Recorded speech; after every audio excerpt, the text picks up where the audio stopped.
Olá, você acompanha o programa Em Pauta da TV Câmara Municipal de Campinas. Lembrando que é aqui que você tem a chance de conhecer mais sobre o trabalho dos 33 vereadores do Legislativo Campineiro. Nosso entrevistado de hoje é o vereador Gustavo Peta, do PCdoB. O vereador ele é autor de mais de 30 projetos, 479 indicações e 97 requerimentos. Olá, vereador, muito obrigada pela sua participação. Olá, Pamela, e um alô especial aí a todos os telespectadores da TV Câmara. Vereador, o senhor tem um grande número, de indicações e requerimentos. Eles são as principais ferramentas do seu mandato? Faz parte do nosso trabalho aqui no Legislativo, né? Nós temos, lógico, que apresentar projetos de leis que nós consideramos interessantes e relevantes para o município, mas também há os mecanismos de requerimento, que é uma forma de você buscar informações importantes que os cidadãos precisam, que o nosso trabalho legislativo exige, e também as indicações, que é uma forma de apontar para o Poder Executivo a necessidade de uma determinada intervenção, ou de uma obra, ou de uma melhoria, ou de uma reforma, né? E é essa forma que nós temos trabalhado aqui na Câmara Municipal. Enquanto vereador, você gostaria de destacar alguma ação em alguma região de Campinas, através de indicação, através de requerimento? Você considera vitoriosa? Sim, a gente tem trabalhado bastante em relação a isso, né? Em 2013, eu iniciei uma luta, por exemplo, em torno, inclusive, da revitalização do Bosque do Jequitibás, que é um patrimônio público da cidade. Eu tenho até na minha vida, vamos dizer assim, uma recordação muito bonita de visitas ao bosque enquanto criança. E a gente sabe que não é só para os moradores ali no entorno, ele é um patrimônio da cidade toda. E a gente brigou muito para que ele fosse revitalizado, e as obras começaram agora nesse ano. Demorou um pouco, mas a gente com certeza vai ver... Inclusive na comemoração do 100 centenário. anos, né? Com certeza a gente vai ver no decorrer desse ano um espaço revitalizado, um espaço que agora será tratado da maneira que deve ser. Então eu poderia destacar, por exemplo, isso. Mas há outras lutas, né? Por exemplo, a pavimentação do bairro Vila Esperança, que começa agora também, é algo também muito importante, porque é um bairro que ficou aí durante muitos anos, depois da construção das casas, né? Sem nenhum tipo de pavimentação. Então é algo relevante também ali na região dos Amarais, na região norte da cidade. Então são algumas indicações que a gente vai batalhando e que em algumas delas a gente consegue ver um resultado rápido. E você é um vereador que atende toda a cidade de Campinas, ou acaba tendo um reduto eleitoral, algum bairro mais específico? Não, eu atuo na cidade como um todo. É evidente que a gente sempre tem que se preocupar com temas que impactam na cidade, mas também temas mais localizados, né? Então nós fazemos esse trabalho também de intermediar reivindicações de alguns bairros, de algumas regiões da cidade, mas como um todo, né? E a gente procura também atuar nos temas que dão um impacto para a cidade como um todo, porque essa casa também ela tem, uma das suas vocações é criar leis ou aprovar leis que valem para todos. Né? E você iniciou aqui na Câmara na presidência da Comissão de Cultura e Esporte, né? E Educação. Quais foram os trabalhos dessa comissão? Olha, nós procuramos, foram vários trabalhos. Nós fizemos um trabalho interessante, que foi a proposta que está agora prestes a ser publicada pela Secretaria de Cultura e Educação, que é um edital que procura valorizar iniciativas que façam a integração da cultura com a educação dentro das escolas. Porque a gente sabe, principalmente com esse movimento que existe agora em torno da ideia da educação integral, a cultura passa a ter um elemento ainda mais importante, tanto como uma forma de educar, de estimular coisas criativas na formação das crianças, né? No papel educacional em si, e também na ocupação do tempo com atividades que sejam consideradas atraentes pelas crianças e pelos adolescentes. E a gente sabe que se você introduz a música dentro da escola, ou as artes visuais, ou o teatro, isso é uma forma de ocupar tempo com uma coisa muito positiva na educação das crianças e, ao mesmo tempo, estimulante, né, para que aquilo seja uma atividade também que as crianças gostem, né, de passar o dia todo na escola. Então a gente procurou fazer esse edital. Na área do esporte, algumas propostas surgiram, como a lei do Bolsa Atleta e a lei do incentivo ao esporte. Aprovamos uma lei que dá gratuidade para as crianças assistirem jogos de futebol na cidade de Campinas e outras iniciativas também voltadas para a educação. Então foi uma experiência interessante, eu fiquei 1 ano, depois fui à Câmara Federal, mas a gente procurou valorizar bastante essa comissão, que é uma das comissões mais importantes da casa. Você também é autor da lei que proíbe, né, a denominação de torturadores da época da ditadura aqui nas vias em Campinas. Também foi uma lei que você defendeu bastante. Né, Nós fizemos um seminário aqui na cidade, inclusive com a presença do presidente da Comissão de Anistia do Ministério da Justiça, para debater esse assunto.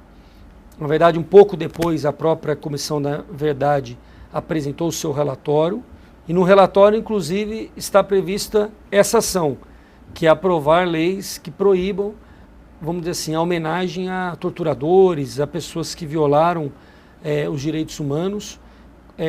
Homenagem de qualquer tipo, na verdade. Homenagem de qualquer tipo. Na verdade, essa é uma forma já de inibir de qualquer possibilidade de nova homenagem. Mas um debate que tem que ser feito em Campinas, que é a Comissão Nacional da Verdade, que é a comissão responsável por apurar tudo o que aconteceu no período da ditadura militar no Brasil, apontou, é que os homenageados daquele período, essas homenagens deveriam ser revistas. Vou citar um exemplo, por exemplo. Nós temos em Campinas a Vila Costa e Silva, né, que é uma vila, inclusive, que eu frequento bastante tudo. É evidente que as pessoas já se acostumaram com o nome. Não é fácil mudar. Né? É um sentimento, as pessoas muitas vezes nem sabem quem foi o Costa e Silva, né? Mas é o nome do bairro delas. Mas é um debate a ser feito. Por quê? Porque não pode ficar como, na memória da população o Costa e Silva como um presidente que agiu democraticamente, porque isso não é a verdade. O Costa e Silva foi um ditador que violou os direitos humanos, que prendeu os jovens que lutavam pela democracia, muitos foram assassinados, outros foram torturados. Então, aqueles que lutam pela democracia, como um direito muito importante na nossa forma de organização, a gente deveria se somar nessa ideia de fazer algumas mudanças. Mas aí depende, evidentemente, de um apoio da população local. Esse debate de conscientização tem que ser feito até que todo mundo chegue à conclusão que realmente é importante mudar o nome dessas homenagens. Portanto, é lei e você vai fiscalizar se ela está sendo colocada em prática, com né, certeza, vereador? Com certeza. E, portanto, estando aqui também, você vai ver que se a lei está sendo votada ou não, verdade. Já vai dar para controlar a lei um pouco impede mais. novas homenagens, mas eu acho que tem que até avançar para rediscutir algumas homenagens que foram feitas. Tem a homenagem ao Costa e Silva, tem a homenagem ao Castelo Branco, no outro bairro. Tem outro bairro que é 31 de março, que é uma homenagem ao dia que aconteceu o golpe, também deveria ser revisto, né? Mas eu acho que isso cabe um debate, uma discussão envolvendo a comunidade local, né? Para não ser uma decisão de cima para baixo que muitas vezes impacta negativamente na vida das pessoas. Tá certo. Tem outro projeto também que você é autor, que dispõe sobre a composição mínima de 50% de mulheres nos conselhos municipais. Esse projeto tramita ainda ou ele já foi sancionado, vereador? Esse projeto eu acho que ainda tramita, você sabe, porque eu protocolei esse projeto pouco antes de eu sair da Câmara. E depois ele continuou tramitando, mas eu acho que ele ainda não foi aprovado. E a gente teria que verificar isso, porque é um projeto que busca estimular a participação das mulheres. Isso já tem acontecido em muitos municípios. Por quê? Apesar das mulheres participarem mais da vida política hoje do país, isso é evidente, a participação ainda é muito pequena. Veja, por exemplo, essa casa, a Câmara Municipal. Dos 33 vereadores, nós temos a participação de uma mulher só vereadora. E isso não representa a participação ativa que as mulheres possuem na sociedade brasileira e aqui em Campinas também. Então, é uma forma de combater, de certa forma, o machismo, porque por mais que as mulheres participem, muitas vezes na hora de escolher o representante para o conselho, prevalece a ideia de que tem que ser um homem, porque o homem tem mais tempo, porque o homem tem uma história maior de participação, né? Sempre tem alguma justificativa. E isso, lógico, que está vinculado a uma cultura machista ainda presente na nossa sociedade, né? Nós temos passos importantes no último período, mas isso ainda é presente. Agora, no seu retorno, vereador, quais são suas expectativas aqui na Câmara Municipal e seus projetos? Sim, nós continuamos trabalhando da mesma forma e tem 2 projetos que eu já protocolei nessa primeira semana de fevereiro. Um projeto diz respeito a instituir na cidade a política municipal Cultura Viva, que é inspirada numa política nacional, que valoriza exatamente as pequenas iniciativas que existem na sociedade e que são organizadas por grupos culturais, movimentos ligados ao teatro, à música, artes visuais, as diversas formas de manifestação e que foram denominados por algum tempo como pontos de cultura, porque receberam o apoio do Ministério da Cultura, mas independente de ter recebido ou não, são iniciativas que formam essa diversidade cultural que existe na nossa cidade, né? Manifestações muito diferentes, mas que juntas formam essa riqueza que é a produção cultural aqui em Campinas. Mas precisam de apoio, então a política municipal ela institui as diversas formas desses grupos poderem receber inclusive apoios. Cria um cadastro municipal para registrar tudo o que é feito na cidade e a partir desse momento é estabelecido editais para firmar termos de parceria, apoios a esses grupos. Então é uma iniciativa que a gente espera o apoio de todos os vereadores e a sua aprovação. E uma outra iniciativa diz respeito à crise hídrica, que nós estamos vivendo uma crise hídrica sem precedentes na história do estado de São Paulo, uma situação muito complicada que foi provocada, primeiro, por falta de planejamento e, segundo, por fatores climáticos. Isso junto nos somou, multiplicou e virou um problema gravíssimo, com perigo, inclusive, de rodízio, né, e outras consequências que podem ter. Então, o que nós estamos propondo? No período de estiagem, a Prefeitura fez um decreto que combate o desperdício de água. Aquelas pessoas que lavam os seus quintais com água ou carro. Que ainda tem muito. Que ainda tem muito. Mas, nessa lei que prevê a punição, ela é muito branda. Porque primeiro faz a notificação, depois, se evidenciado o problema, a pessoa deve pagar uma multa que equivale a 3 vezes a conta de água. Nesse ano que passou, nenhuma multa foi feita. Foram feitas em torno de 90 notificações de 7 mil denúncias que chegaram na Sanasa. Só 90 notificações e nenhuma multa. Então nós estamos propondo uma medida mais rígida. A partir do momento em que a pessoa for flagrada cometendo esse abuso, no período que nós estamos vivendo, ela teria que realmente pagar uma multa em torno de 350 ao FIX, que é mais ou menos parelho com o que está acontecendo na cidade de São Paulo, que é mais ou menos em torno de R$1.000. Por que isso?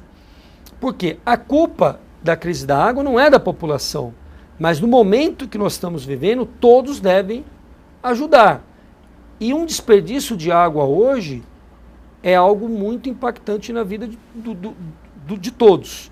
Então a gente espera que com essa lei a gente realmente acabe com esse tipo de desperdício, esse tipo de abuso, porque o momento é da gente, vamos dizer assim, mudar a nossa forma de agir em torno da água, porque podemos até superar essa crise, mas esse período veio para ficar. Veio, precisa mudar, né? Precisa mudar a forma, mudar tudo, a mudar cultura, as leis. a forma que a gente se relaciona com bens que são muito importantes na nossa vida. Então o desperdício tem que ser combatido. Tá certo. Vereador, infelizmente o nosso tempo se esgotou, mas também fique à vontade para deixar um recado para os seus eleitores aqui de Campinas. Tá bom, não, eu quero agradecer, dizer que, primeiro, parabenizar a Câmara Municipal por ter agora uma TV aberta, né, com uma programação extensa. Eu acho que é um dos grandes meios de comunicação da população com essa casa, que é uma casa muito importante. E dizer que a gente está sempre à disposição dos eleitores, dos cidadãos de Campinas, para cumprir o nosso papel de vereador aqui na Câmara Municipal. Muito obrigada. Obrigado. O programa Em Pauta fica por aqui, lembrando que você pode acompanhar a entrevista do vereador Gustavo Peta no YouTube através do canal da TV Câmara Campinas. E não deixe também de acompanhar toda a programação da TV Câmara Municipal de Campinas e a Câmara nas redes sociais através do Facebook, do Twitter e também do site do Legislativo, que é o www.campinas.sp.leg.br. Nós agradecemos a sua audiência e até um próximo programa.